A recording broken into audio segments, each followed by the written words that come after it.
welcome back to This Board Game Life. I'm your host, Mark, and today I'm unboxing Ahoy from Leader Games. Ahoy is a lightly asymmetrical game where 2 to 4 players take the roles of swashbucklers and soldiers seeking fame on the high seas. One player controls the Bluefin Squadron, a company of sharks and their toothy friends who patrol these waters and keep order with shot and sword. Another player controls the Mollusk Union, an alliance of undersea creatures and their comrades in arms who fight to reclaim their ancestral homes. In games with more people, some players control smugglers, maverick captains who run blockades to smuggle luxuries and essentials, delivering them to those with the most need, or the most coin. Explore the seas. As you play, you'll make a unique map full of treasure troves, dangerous wreckage, and mighty sea currents, using deluxe double-layer region tiles. Featuring development from the same team that brought you Root and Oath, Ahoy offers deep, interactive gameplay and a fast-playing and easy-to-learn design with a colorful setting brought to life by Kyle Farron's gorgeous illustrations. This game is designed by Loring-Albright, art by Kyle Farron, published by Leader Games in 2022. This is for ages 14 and up for 2 to 4 players and takes about 45 to 75 minutes. All right, now before we jump to the table, I do ask you hit that like button, hit that subscribe button, and hit that bell icon so you'll never miss when we're dropping new content. All right, let's get to the table. All right, so here we have Ahoy. Ahoy, you mateys. I got to play this for the first time this past weekend, and man, what a great game. I really did enjoy this. It was we had a 4-player game, my first time playing, and I was a smuggler.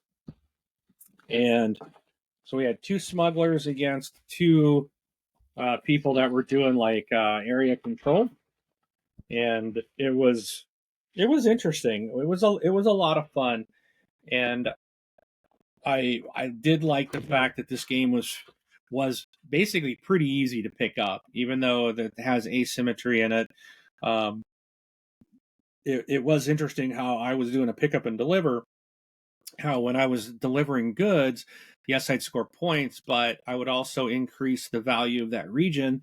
So whoever was in control of that region would also score points. So when you're playing as a smuggler, you have to be careful where you're delivering, because every time you deliver, you basically could be increasing another player's point value. So very interesting game. A lot of fun. Really enjoyed it. So let's take a peek at what comes in here. And also there's some expansions coming out here this year. They should be out pretty soon. The people I played with who introduced me to this game had one of them, at least one of them. They may have had both, but I know we were playing the it had the orca whales in it. I don't remember the name of the expansion, but I did look to see if it's not available in retail yet, but it's set to come out 2025. So looks like people that Kickstarted have gotten their copies or are getting their copies. So, but yeah, so pretty good rule book. It's 24 pages long. There's quite a bit in here, but they do talk about each of the different the groups. So like there's the Mollusk Union, the smugglers there, tells you how to play each of them, talks about the terrain tiles, what they do, how to place out your terrain tiles. So you're going to build your map, build the map out with tiles. If you're familiar with kind of Clank Catacombs, maybe that's where Clank Catacombs got the idea. So we got some pocket guides to how to play. So it gives you just a little turn summary. The terrain summary is a nice one to have sitting out. Just reminds you of what the terrain does. But so everyone gets a little pocket guide. All right. For comrade tokens, apply to wooden discs. So, all right. So there's some stickers to apply to some wooden discs. Here's some punchable cardboard. So these are the damage tokens. These are your coins. And then these are going to be your, I think the pledge tokens for the smugglers.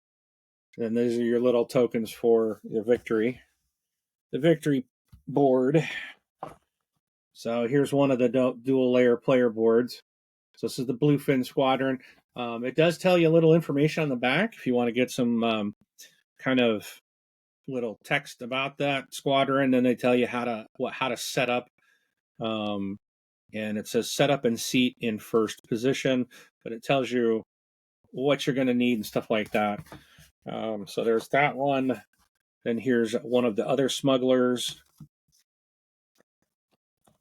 And then here's the Mollusk Union. So we didn't have the Bluefin Squadron but we did play in my game. I was playing as this smuggler here. And my friend was this one, and then the other two players, the one guy, he was the mollusks, and then his son was playing as this orca thing. So he had like little orca whales everywhere. It's part of the new expansion. So then you've got your board to move your fame or your victory points, essentially, to mark that. We've got all these dice. So everyone's going to end up with 4 dice. Oh, this guy gets 5. That's right. The rest of us, I think, all had 4. So yeah, even the orca guy had 5. So you're going to end up with some dice of your specific color. You're going to roll those. You're going to roll them at the beginning of the round, and you're going to basically on your turn use 2 of them to go into one of these slots to basically say what you're going to do, and you have to use the dice values. These little bluish dice are going to be for the regions. So on a tile out on the board, there'll be a when you discover the island, you put it a 1, and as things get delivered there, that value can increase. So, but you'll start out. I don't remember. I think it's like 4 tiles. Essentially, the islands can't be next to each other. They just can't touch each other.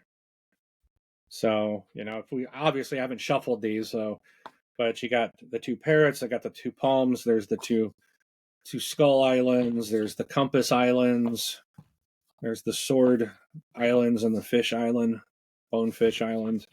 So, but you're going to be placing these out, and when you do an explore, you kind of go off the map, you place a new one out, a new tile. So the board will expand, and so it's always going to be different. There's bonuses if like this means you automatically get moved in this direction. This is junk, you're going to take damage, but you're going to gain a coin. So there's different there's fog, there's sandbars, you can't cross over the sandbars, things like that.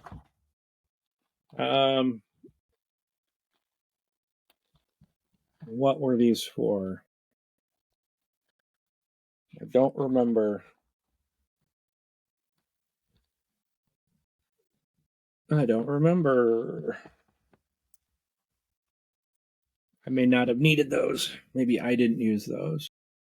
No, I did. The smuggler and I both got them. Why'd we get a black? Oh, that's right. The black and the clear cubes. So we also end up with this.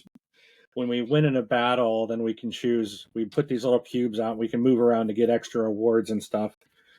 So rewards, and then all your little tiles. So you got your ships and wooden tokens. So the mollusk team, that's where all the stickers are going on these yellow ones, and that's like they can recruit these guys. But there's their little ship that sails around, and every player gets their own colored ships, and they look different. The yellow one actually gets a couple. I don't know about the Bluefin Squadron because we didn't play with that one, but they've got a lot of little sharks. Let me just pull them out and show you.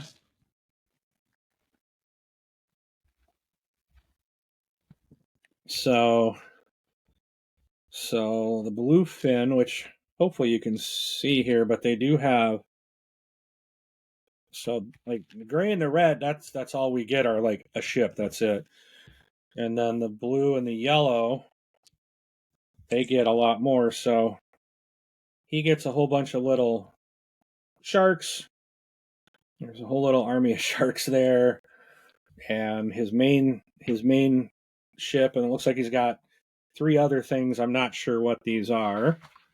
I'd have to read the book, but he gets 3 of them, and And then like this guy gets a couple. I know these are like some special ships that the yellow player has, and then these are the guys he can basically crew or something that he puts out onto the map to try to gain territory. So things like that. But that's a look at Ahoy. That's what comes in the game. And let's take it back. All right. Again, thank you for watching. Hit that like and subscribe and that bell. Have you played Ahoy? What do you think? Like I said, I've only played Route once.